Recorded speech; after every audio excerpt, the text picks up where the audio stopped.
दिल्ली में राष्ट्रपति शासन को लेकर सुप्रीम कोर्ट ने केंद्र को जारी किया नोटिस। आपकी अर्जी पर मांगा 10 दिनों में जवाब। 7 मार्च को अगली सुनवाई।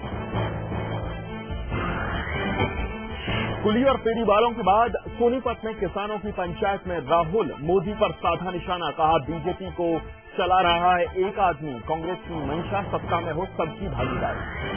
राजीव को हत्यारों की रिहाई के खिलाफ सुप्रीम कोर्ट ने पुनर्विचार याचिका मंजूर। 27 फरवरी को अदालत करेगी सुनवाई। तमिलनाडु सरकार ने दिए थे रिहाई के आदेश। और जंगली जानवरों के खौफ में यूपी के 2 शहर मेरठ में घुसा तेंदुआ। भगदड़ में कई घायल। खौफ में स्कूल कॉलेज बंद। मुजफ्फरनगर में बाघिन 3 लोगों को बना चुकी है शिकार।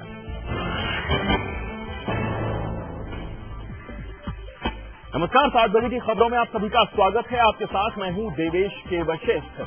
बिहार में लालू की पार्टी आरजेडी में घमासान के बीच लालू के लिए राहत की बात यह है कि पार्टी से बगावत करने वाले 13 में से 6 विधायक वापस लौट आए हैं। पार्टी की तरफ से दावा किया जा रहा है कि चिट्ठी में इन विधायकों के फर्जी दस्तखत किए गए थे, लेकिन सूत्र बता रहे हैं कि लालू ने डैमेज कंट्रोल के तहत विधायकों को फोन करके उन्हें मनाया और उन्हें वापस बुलाया है। इससे पहले आरजेडी में 13 विधायकों के बगावत की खबर आई थी। 13 विधायकों ने लालू और राज्यपाल को चिट्ठी लिखी थी, जिसमें उन्होंने मांग की थी कि उन्हें आरजेडी से अलग गुट बनाने की इजाजत दी जाए। तो 6 विधायक पार्टी दफ्तर वापस पहुंच गए हैं। विधायकों ने दावा किया है कि उनके जो दस्तखत थे वो फर्जी हैं।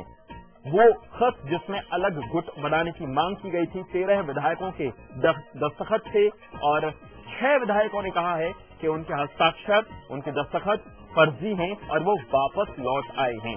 हालांकि खबर ऐसी भी मिल रही है कि लालू ने फोन किया, मनाया और उसके बाद 6 विधायक वापस पार्टी में लौट आए हैं। तो 13 में से 6 विधायक वापस लौट आए हैं।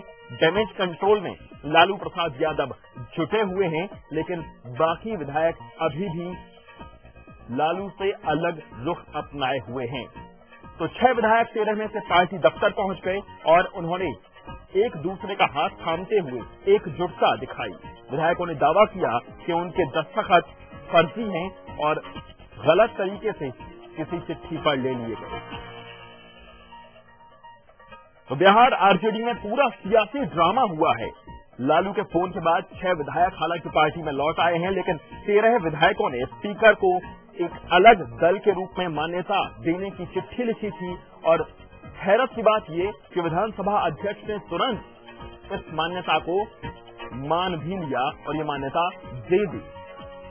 यह सवाल ये भी उठ रहा है कि आखिर विधानसभा अध्यक्ष ने बिना विधायकों से मिले हुए कैसे एक अलग गुट बनाने की मान्यता दे दी। और तकनीकी पहलू ये है कि क्या दल बदल कानून यहां लागू होगा, लेकिन इससे पहले सियासी पहलू इसका बहुत अहम है। क्यों आखिर बिहार में राजनीतिक भगदड़ मची हुई है?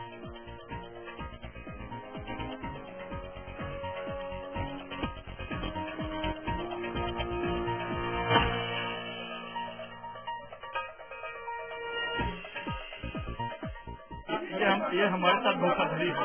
हमने कोई भी पार्टी बदलने के लिए, चाहे कोई भी पार्टी के सूट के लिए हमने दस्तखत किया है। वो खगड़िया से टिकट मांगने के लिए लालू जी को लिखना था, उस पर दस्तखत किया है और दूसरी पार्टी विरुद्ध के टाइम टू टाइम दस्तखत करते थे लोग बात, लेकिन दल बदल के लिए या पार्टी के सूट के लिए हमने कभी अभी हम आरजेडी के साथ हैं और रहेंगे आरजेडी में। कोई सब फ्रॉड है, सब जाली है, कोई उसमें दम नहीं है। हम सब लोग इसमें के साथ हैं और पार्टी नेतृत्व और लीडर के प्रति जो आस्था है वो बेहद है। इसमें कहीं कोई कंफ्यूजन में नहीं रहना चाहिए। इस ढंग की अफवाहों में जाना भी नहीं चाहिए। 13 में 6 अभी आपके सामने मौजूद है और लोग क्षेत्र में आ रहे हैं। जिन लोगों ने यह छात्रवृत्ति का काम किया है उनको सदा भी माफ नहीं करेगा। हम लोग पूरी ताकत से राष्ट्रीय जनता दल के साथ हैं और कभी किसी ऐसे कागज को दस्तखत नहीं किया जिसमें दल बदलने का लिखा हो या अलग ग्रुप बनाने का हो। ये छात्रवृत्ति की हम और आइए आपको दिखाते हैं कि इस बगावत के बाद, इस खबर के बाद लालू प्रसाद यादव ने क्या कहा। बात चल ही रही थी, बात चल ही रही है, उनको ढूंढ रहे हैं। सांप्रदायिकता खतरा है देश के लिए मेरा सुझाव है आपके माध्यम से नहीं जाना चाहिए वहाँ, और हम लोग को मिलजुल करके बैठ के देश को बचाने में लगना चाहिए। शुक्रिया। हाँ, कोई पूछे, हम पूछ रहे हैं। हाँ, सुना है, उसमें सब सच नहीं है, हम पता कर रहे हैं। तो चुनावी मौसम में बिहार में अजीब भगदड़ मची हुई है। एनडीए के कुनबे में रामविलास पासवान का शामिल होना लगभग तय माना जा रहा है, और वहीं आज इंडियन जस्टिस पार्टी का बीजेपी में विलय हो गया। इस पार्टी के मुखिया उदित राज को दलितों का बड़ा नेता माना जाता है। पासवान भी एक बड़े दलित नेता हैं। तो अब सवाल ये है कि क्या बीजेपी अपना दलित वोट बैंक बढ़ा पाएगी?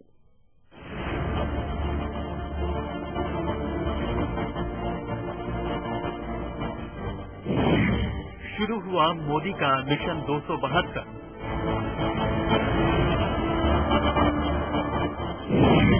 एनडीए में कुनबा बढ़ाने की कवायद। बेशक इजहार न किया हो, लेकिन ये बात तो बीजेपी भी जानती है कि मिशन 272 कितनी दूर है। सफर लंबा है और मंजिल तक पहुंचने के लिए कुछ हमसफर की जरूरत भी है और मजबूरी भी। ऐसी मजबूरी को गठबंधन का नाम देकर अब बीजेपी ने दो नई चाल चली है, रामविलास पासवान और उदित राज। उदित राज अपनी इंडियन जस्टिस पार्टी के साथ एनडीए के बाले में आ चुके हैं। वहीं रामविलास पासवान की पार्टी एलजेपी एनडीए की दहलीज पर खड़ी है और बीजेपी आलाकमान स्वागत के लिए तैयार भी है। अनुभवों के आधार पर हमने देखा कि बीजेपी औरों से कम दलित के मामले में बहुत अच्छी है। वाजपेयी जी की सरकार ने संविधान में 3 संशोधन किए थे, तब जाकर के आरक्षण से संबंधित जो अधिकार और सुविधाएं वापस बहाल हो चुकी हैं। उसके बाद से अभी तक एक भी काम न किया जा सका, जबकि कांग्रेस की सरकार केंद्र में लगभग 10 साल से है। उधर एलजेपी गठबंधन के नफे नुकसान को तोलने में जुटी है। बेशक खुलकर इकरार न किया हो, लेकिन इशारों में चिराग पासवान बहुत कुछ बता गए। हकीकत यही है कि राजनीति में अगर नेगोशिएट हो, आपके वैचारिक मतभेद हो सकते हैं जो कि टेम्पररी होते हैं, और जो भी राजनीति में गठबंधन होते हैं खासतौर पे वो सिर्फ और सिर्फ मुद्दों के आधार पर होते हैं, जहां पे आपके वैचारिक तालमेल है, आप उनके साथ आगे जाते हैं। नहीं अगर वो मुद्दे आपके सेट होते हैं, नहीं वो वैचारिक गठबंधन आपके साथ होता है, तो वो गठबंधन से आप अलग होते हैं। बिहार के नए सियासी समीकरण पर बीजेपी में भी 2 हिस्से हैं। एक खेमा पासवान से दोस्ती को खतरा मान रहा है, तो दूसरे खेमे को इस दोस्ती में ही भलाई दिख रही है। एनडीए, अब जो लोग कह रहे थे कि एनडीए सिमट करके केवल 2-3 दलों के बीच रह गया, अब एनडीए का दायरा बढ़ रहा है, और मेरा मानना है कि ये तथाकथित सूडो सेकुलरिज्म की बात करने वाले लोग वो थोड़ा बौने होते जा रहे हैं, और नरेंद्र मोदी की लोकप्रियता के साथ जो लोग जुट रहे हैं, नरेंद्र मोदी के नेतृत्व को स्वीकार रहे हैं, हम उन सबों का स्वागत करते हैं। राजनीति के इस नए खेल में जेडीयू का रोल सिर्फ दर्शक का है, और पार्टी भी इसी रोल को निभाने के लिए तैयार है। श्री रामविलास पासवान जी की उपस्थिति की वजह से बिहार में लड़ाई त्रिकोणात्मक हो रही है। अगर वो भाजपा के साथ चले जाते हैं तो लड़ाई सीधे सीधे जनता दल यूनाइटेड के गठबंधन वाले धर्मनिरपेक्ष मोर्चे और फिर भारतीय जनता पार्टी के धर्मनिरपेक्ष विरोधी मोर्चे के बीच में मतों का ध्रुवीकरण हो जाएगा, और यही हम चाहते हैं। बेशक ये गठबंधन अब तक कयासों में है, और चुनावी मौसम में कयास भी अपने आप में एक राजनीति है। विकास चंद्र, लाइव इंडिया, दिल्ली। और उधर दिल्ली विधानसभा भंग न किए जाने के सवाल पर सुप्रीम कोर्ट ने केंद्र सरकार को नोटिस जारी किया है। आम आदमी पार्टी की इस याचिका में राष्ट्रपति शासन के दौरान विधानसभा निलंबित रखे जाने को चुनौती दी गई है।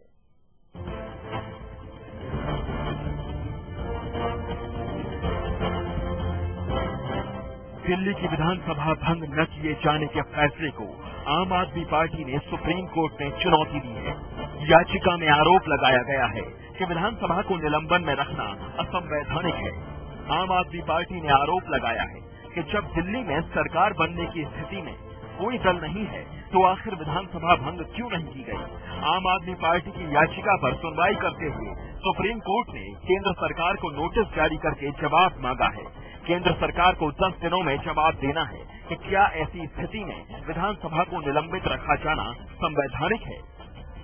आम आदमी पार्टी ने ये आरोप लगाया है कि उनकी आखिरी कैबिनेट ने उपराज्यपाल नजीब जंग से विधानसभा भंग करने और दोबारा चुनाव कराने की सिफारिश की थी, लेकिन कैबिनेट की सलाह को दरकिनार किया गया, जबकि उस समय पार्टी के पास बहुमत भी था। आम आदमी पार्टी की याचिका जो कि दिल्ली में प्रेसिडेंट्स रूल इम्पोज करते हुए असेंबली को भंग न करने का फैसला किया है और जिसकी वजह से दिल्ली के असेंबली के नए चुनाव अभी नहीं कराए जाने का जो फैसला किया है केंद्र सरकार ने, उसके खिलाफ आम आदमी पार्टी की याचिका पर आज सुप्रीम कोर्ट ने केंद्र सरकार को नोटिस इशू किया है। आम आदमी पार्टी की याचिका में केंद्र सरकार के साथ साथ कांग्रेस और बीजेपी को भी पार्टी बनाया गया, लेकिन अदालत ने साफ कर दिया कि वो सिर्फ संवैधानिक सवालों पर ही विचार करेगी। अदालत ने कहा, हम सिर्फ संवैधानिक सवालों पर ही विचार करेंगे, राजनीतिक दलों को पार्टी बनाना ठीक नहीं है। नतीजे जब आए थे तब भी ऐसी ही परिस्थिति थी, लेकिन कुछ समय बाद रास्ता निकला और सरकार भी बन गई। आम आदमी पार्टी ने सियासी आरोप भी लगाया और कहा कि 16 फरवरी को दिल्ली की अरविंद केजरीवाल सरकार ने जो एफआईआर भ्रष्टाचार के मामलों में दर्ज कराई, उनकी जांच को प्रभावित करने के लिए राष्ट्रपति शासन थोपा गया है। फिलहाल अदालत 7 मार्च को दिल्ली में विधानसभा निलंबित रखने की संवैधानिक स्थिति पर विचार करेगी। संवैधानिक सवालों के आड़ में आम आदमी पार्टी ने सियासी मुद्दे भी उछाल दिए थे, लेकिन सुप्रीम कोर्ट ने भी साफ कर दिया कि उसका काम संविधान और कानून की व्याख्या करना है, न कि सियासत की उलझी हुई समस्याओं को दूर करना। कैमरामैन रमन जोग के साथ अखिलेश राय, लाइव इंडिया, दिल्ली।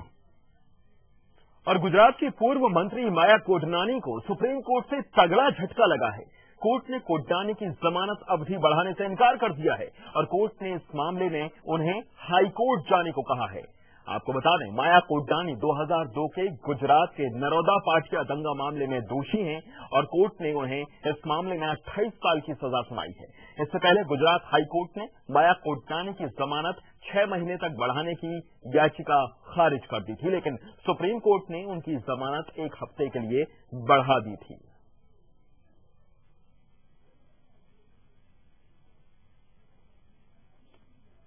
तो सुप्रीम कोर्ट ने गुजरात में 2002 नरोदा पाटिया के सांप्रदायिक दंगों के मामले में उम्र कैद की सजा पाने वाली राज्य के पूर्व मंत्री माया कोडनानी की अंतरिम जमानत की अवधि बढ़ाने से इनकार कर दिया है। आज कोर्ट ने माया कोडनानी की अंतरिम जमानत की अवधि इससे पहले 2 बार बढ़ाई थी।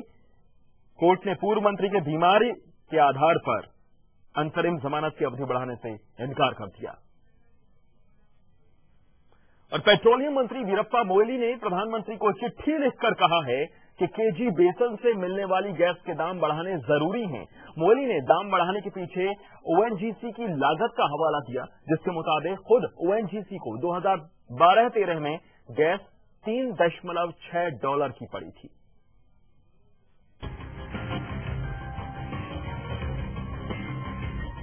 मुकेश अंबानी की रिलायंस से मिलने वाली गैस की आंच पर सियासत तेजी से उबाल ले रही है। केजरीवाल ने राहुल गांधी से मुकेश अंबानी के साथ रिश्तों पर सफाई मांगी, तो पेट्रोलियम मंत्री ने प्रधानमंत्री को खत लिखकर बता दिया है कि केजी बेसिन के ब्लॉक D6 से मिलने वाली गैस के दाम बढ़ाने जरूरी हैं। मोइली ने अपने खत में कहा कि साल 2012 से 2013 में ओएनजीसी को गैस उत्पादन का दाम $3.6 पड़ा था और इस साल अप्रैल से गैस के दाम बढ़ाने जरूरी हैं। मोइली ने खत में यह भी लिखा कि $4.2 में केजी और कावेरी बेसिन से गैस निकालना मुमकिन ही नहीं है। इसके साथ ही पेट्रोलियम मंत्री ने साफ कह दिया कि गैस का उत्पादन कम होने की वजह से रिलायंस का कॉन्ट्रैक्ट कैंसिल नहीं किया जा सकता। इससे पहले केजरीवाल ने राहुल गांधी को ठीक वैसे ही चिट्ठी लिखी जैसी उन्होंने मोदी को लिखी थी। केजरीवाल ने राहुल को लिखी चिट्ठी में एक सवाल जोड़ दिया, क्या वो पेट्रोलियम मंत्री वीरप्पा मोइली, कपिल सिब्बल, सलमान खुर्शीद, कमलनाथ और पी चिदम्बरम को टिकट देंगे? केजरीवाल इन्हीं सवालों की चिट्ठी मोदी को भी भेज चुके हैं, जिसका जवाब न तो मोदी ने दिया है और न ही अब तक राहुल की ओर से कोई जवाब आया है। Bureau report, live India. और नोएडा के सेक्टर 33 में रहने वाले retired IPS officer CL Vasan ने खुदकुशी कर ली। वासन ने अपनी लाइसेंसी रिवॉल्वर से सिर में गोली मार ली। वासन ने एक सुसाइड नोट भी छोड़ा है, जिसमें उन्होंने खुदकुशी की वजह बीमारी को बताया है।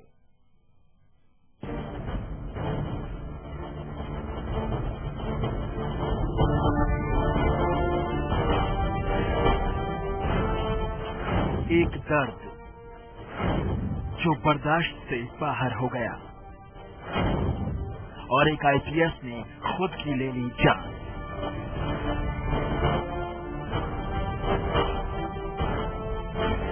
नोएडा के सेक्टर 33 में रहने वाले रिटायर्ड आईपीएस अफसर सीएल वासन ने अपनी लाइसेंसी रिवॉल्वर से खुद को ही गोली मारकर अपनी जीवन लीला समाप्त कर ली। वासन यूपी पुलिस सीबीसीआईडी में डीजी रह चुके थे और रिटायरमेंट के बाद अपने परिवार के साथ नोएडा के सेक्टर 33 के कोठी नंबर C52 में रहते थे।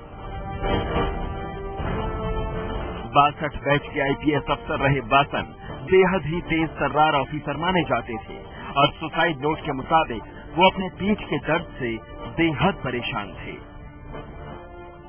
सीएल वासन साहब बहुत ही अच्छे अधिकारी रहे हैं।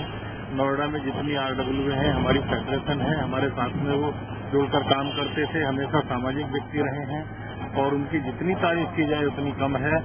लेकिन आज जो पता लगा है, जिस तरह की घटना हुई से बहुत बड़ी तकलीफ हुई है। इससे हम लोगों को बहुत धक्का लगा है, बहुत धक्का लगा है। सुबह तक तो सब कुछ ठीक ठाक था। वासन ने सुबह का नाश्ता किया, उसके बाद कमरे में चले गए। तभी अचानक कमरे से गोली चलने की आवाज आई। घर के लोग दौड़कर वासन के कमरे में पहुंचे। कमरे में वासन की लाश पड़ी हुई थी। वासन ने रिवॉल्वर से खुद को गोली मार ली और उनकी मौके पर ही मौत हो गई। मामले की सूचना मिलते ही पुलिस के आला अधिकारी मौके पर पहुंच गए। रिटायर्ड डीजी सीबीसीआईडी से रिटायर्ड हुए थे यूपी पुलिस के सीएल वासन का, जिनका यहाँ तक से अपना निजी आवास था और आज सवेरे जो है उन्होंने अपनी लाइसेंस की रिवॉल्वर से अपने संपत्ति में गोली मार के सुसाइड कर लिया गया है और सुसाइड नोट भी मिला है, जिसमें उन्होंने ये बताया है कि वो पीठ दर्द से बहुत परेशान थे, जिसकी दर्द को बर्दाश्त नहीं कर पा रहे थे, इसीलिए से उन्होंने सुसाइड किया। वासन अपने टाइम के तेज तर्रार आईपीएस में गिने जाते थे। वासन रिटायर होने के बाद सामाजिक कार्यों में भी सक्रिय थे। Siddharth Sharma, live India, Noida.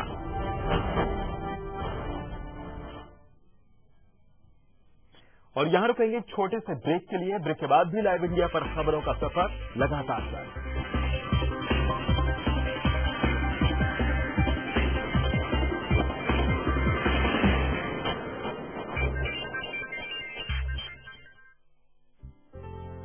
माँ और बाबा ने एक एक पैसा जमा कर मुझे पढ़ाने का फैसला लिया था। मैं जानता था कि उन्होंने खुद के लिए कभी कुछ नहीं किया, पर मेरी पढ़ाई लिखाई हमेशा के लिए सुरक्षित कर दी। इच्छाएं जहां उड़ान लेती हैं। समृद्ध जीवन multi state multipurpose cooperative society limited. Doctor auto, इतना असरदार कि अब दर्द भी घुटने देखेगा। कहाँ से बनवाऊं करनी है ताजमहल, पता है? अरे घर को लेके दे नहीं सकते और ताजमहल की बात करते हो। क्या हुआ? झगड़ा। चल पाना और हटाओ अपना फालतू सामान यहाँ से। ये सारा तूने कर रखी है क्या? ये मेरी जगह है। क्या हुआ? झगड़ा झगड़ा झगड़ा, ये झगड़ा बंद करो। अब राजीव आवास योजना के तहत सरकार घर के साथ साथ मूलभूत सुविधाएं जैसे साफ पानी, अपना शौचालय और पक्की सड़कें भी उपलब्ध करा रही है। अब रोज की समस्याएं गायब। सिर्फ झगड़ा कब करेंगे? अब नो झगड़ा।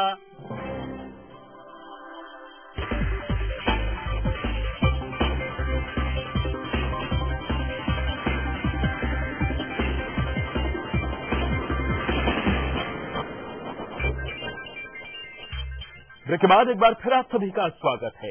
लोकसभा चुनाव से पहले मराठा आरक्षण की मांग एक बार फिर तेज हो गई है। इस मांग को लेकर शिव संग्राम सेना महाराष्ट्र ने विधानसभा भवन तक एक रैली निकाली, जिसका नेतृत्व शिव संग्राम सेना के अध्यक्ष विनायक मेटे ने किया। विनायक मेटे ने राज्य सरकार को चेतावनी दी है कि अगर लोकसभा चुनाव से पहले मराठा आरक्षण पर निर्णय नहीं लिया गया तो मराठा समाज वोट नहीं देगा।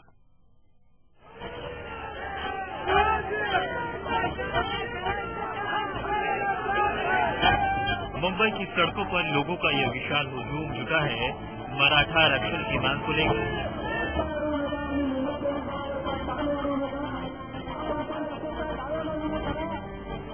पूरे महाराष्ट्र से लोग मुंबई में इकट्ठा हुए और फिर विधानसभा के लिए मार्च निकाला गया। इस मार्च का नेतृत्व कर रहे थे शिव संग्राम सेना के नेता और विधायक विनायक मेटे। मेन मुद्दे हमारे दो ही है, एक मराठा समाज को आरक्षण मिलना चाहिए और दूसरा जो है वो हमें छत्रपति शिवाजी महाराज का स्मारक का काम जल्दी से जल्दी शुरू होना चाहिए। ये हमारे और मुख्य मुद्दे कौन से है? कितने % आरक्षण की मांग करी जा रही है? क्योंकि समुदाय की अगर बात करें तो महाराष्ट्र में आपका समुदाय काफी % है। हमारी 35% की हमारी पॉपुलेशन है और हमारी मांग है 25% की रिजर्वेशन मिलना चाहिए। विनायक मेटे ने राज्य सरकार को चेतावनी देते हुए कहा है कि रानी समिति की रिपोर्ट पूरी हो गई है, लिहाजा सरकार को आरक्षण पर निर्णय ले लेना चाहिए। महाराष्ट्र में कुल 35% मराठा वोटर हैं और लोकसभा चुनाव से पहले मराठा आरक्षण की मांग जोर पकड़ने लगी है।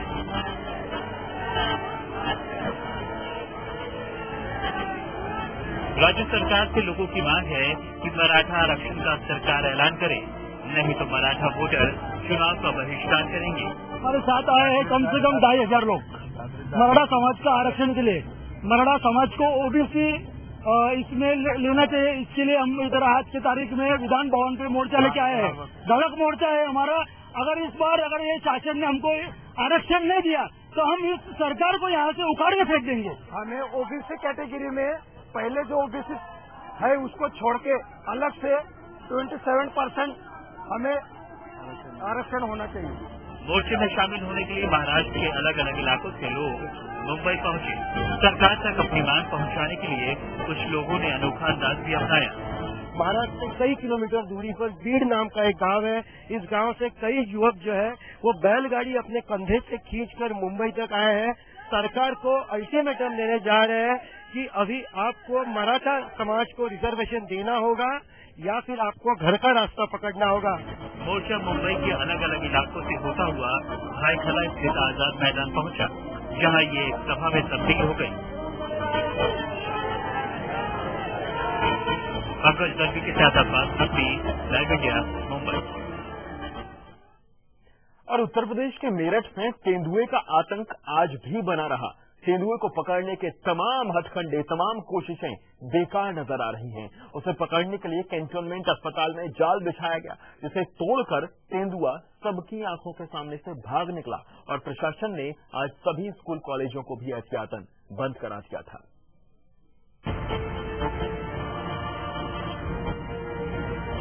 जंगल से निकलकर अब इस तेंदुए ने मेरठ शहर को अपना घर बना लिया है। अब वो इंसानी बस्ती में चहलकदमी कर रहा है। कभी किसी का घर तो कभी किसी अस्पताल को अपना ठिकाना बना रहा है। लेकिन तेंदुए की इस आमद से इंसानी बस्ती में हर तरफ खौफ पैदा हो गया है। शहर भर में अफरा तफरी का माहौल है, क्योंकि तेंदुआ अभी पकड़ से बाहर है और वो कब, कहां, किसे अपना शिकार बना ले, किसी को मालूम नहीं है। ऐसे में एहतियातन प्रशासन ने स्कूल, कॉलेज और बाजारों को बंद रखने की ताकीद की है। प्रशासन की तरफ से जो तेंदुआ है खास तौर से उसको पकड़ने के लिए पूरा प्रयास किया जा रहा है। होपफुली एनिमल को काबू में कर लिया जाएगा जल्दी से। पूरे शहर में अलर्ट जारी करते हुए प्रशासन ने लोगों को भी बहुत जरूरी हो तभी बाहर निकलने के लिए कहा है। इससे पहले मेरठ में उस समय अफरा तफरी मच गई जब शहर के पॉश मार्केट आबू लेन में एक लकड़ी की चाल में तेंदुआ आ गया। इस बीच बेकाबू हुए इस तेंदुए ने कई लोगों को घायल कर दिया। शहर में घुसे तेंदुए की खबर आग की तरफ फैल गई, जिसके बाद हर कोई खौफजदा है। शेर आगे बहुत छुट्टी हो गई है, अफरा तफरी मची हुई है पूरे शहर में और लोग डर रहे हैं। बड़ी भयावह स्थिति है, लोग बहुत दहशत में हैं। आपको बता दें कि पहली बार करीब 3 दिन पहले इसे मेरठ से जुड़े कस्बे में देखा गया था, लेकिन रविवार को इसने मेरठ के बाजार में कदम रखा, जिससे इलाके में हड़कंप मच गया। इस दौरान तेंदुए की चपेट में कई लोग आए हैं। इस तेंदुए को पकड़ने के लिए पुलिस ने वन विभाग की टीम की भी मदद ली, लेकिन वो भी उसे पकड़ने में नाकाम रही है। खास बात ये कि तेंदुओं को पकड़ने के लिए लाठी और डंडे लेकर हमारा प्रशासन तैनात है, लेकिन कस्बे से शहर में ये तेंदुआ कैसे पहुंचा ये अब तक पता नहीं चल पाया है। Kumar Satish, live India, Meerut. और घाटी में चल रही विमानन कंपनी स्पाइस जेट ने किराए में भारी कटौती कर दी है। स्पाइस जेट ने इस कटौती को सुपर समर सेल का नाम दिया है। हालांकि एयरलाइंस इसमें जनता का फायदा बता रही है, लेकिन स्पाइस जेट की ये सेल उसके पिछले साल के घाटे की सीख ज्यादा नजर आती है। कपड़ों, गाड़ियों और इलेक्ट्रॉनिक्स के उपकरणों पर लगने वाली सेल से सब वाकिफ हैं, लेकिन अब खस्ता हाल विमानन कंपनियां भी सेल लगाने लगी हैं। बीते साल के घाटे से सीख लेते हुए और हवाई यात्रा करने वालों को राहत देते हुए स्पाइस जेट एयरलाइंस ने एक सुपर समर सेल लगाई है। विमानन कंपनी स्पाइस जेट ने एक विशेष पेशकश के तहत अपने किराए में 75% की कटौती कर दी है। आपको बता दें कि ये बीते 30 दिनों में तीसरा मौका है जब स्पाइस जेट ने बेहतर मुनाफा कमाने के मद्देनजर कीमतों में कटौती की है। स्पाइस जेट की ये सुपर समर सेल बुधवार की आधी रात तक खुली रहेगी।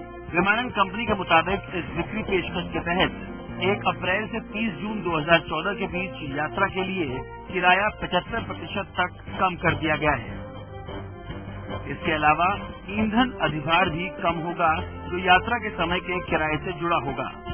आपको बता दें कि साल 2012-2013 में एयर इंडिया को 3,160 करोड़, जेटलाइट को 247 करोड़ और स्पाइस जेट को लगभग 280 करोड़ का घाटा हुआ था। ब्यूरो रिपोर्ट के साथ Pankaj Sharma, live India. 7 PM India में फिलहाल इतना ही। देश दुनिया की हर खबर के लिए आप देखते रहिए लाइव इंडिया। नमस्कार।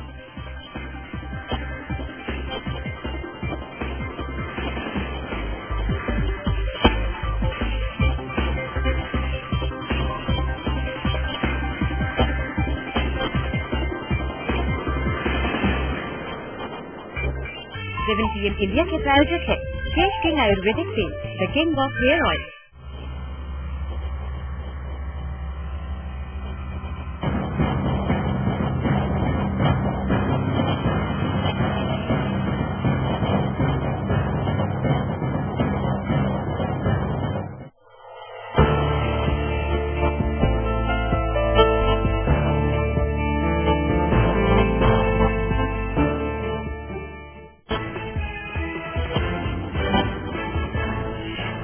बिहार आरजेडी में बगावत के बाद डैमेज कंट्रोल 6 विधायक पार्टी लौटे अलग बुथ के लिए विधानसभा अध्यक्ष ने दी मान्यता। 13 विधायकों ने लिखी थी चिट्ठी। एलजेपी के साथ गठबंधन पर बिहार बीजेपी में भी विरोध। कल एनडीए में पासवान के शामिल होने के आसार। उदित राज बीजेपी में शामिल।